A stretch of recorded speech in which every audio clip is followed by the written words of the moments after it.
Most of the class nearly flunked. It was terrifying. I had been an honor student, and I had also gotten a very, very high score in my college boards in math. And here I am, you know, totally lost.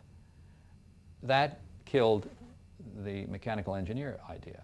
I turned to number 2 choice, which was dentistry, because during my 5 years at prep school, I had had braces and went in every week into the city to have them adjusted. They didn't do a damn bit of good, but I was fascinated by the work of a dentist and thought I could do that well, and it interested me enough, so I then took a pre-med at college, and that's what I planned to be, a dentist. Mm-hmm.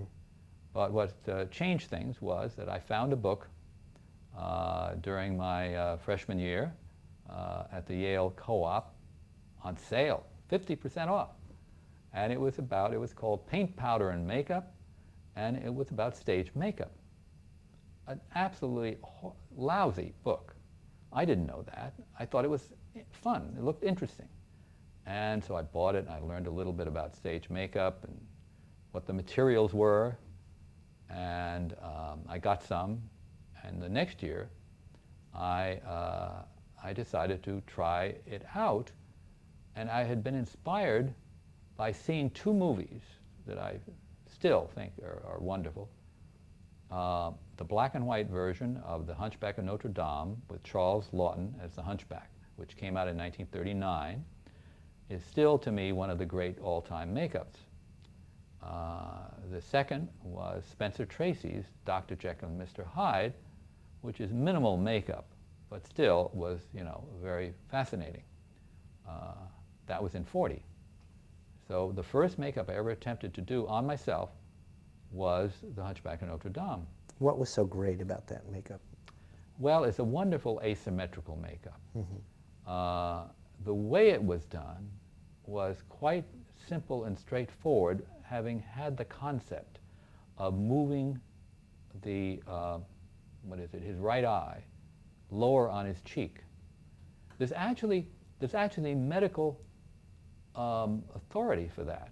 I have done research and found that there is a disease that pushes the eyeball out of the socket, and it can wind up as much as an inch or so lower on the face. Mm.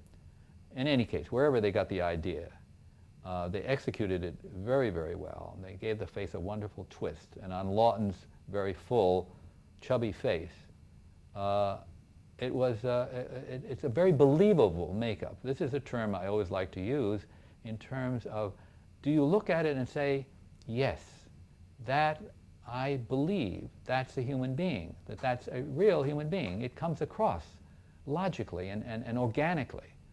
Anyway, that was that kind of makeup. Funny thing happened though. When I put it on my face, of course, I was looking in the mirror. So I got it backwards. I got it one side twisted around to the other side. And when I got a picture of it, it was all wrong. So I did it over again, of course. Mm-hmm. And then what did you do with it?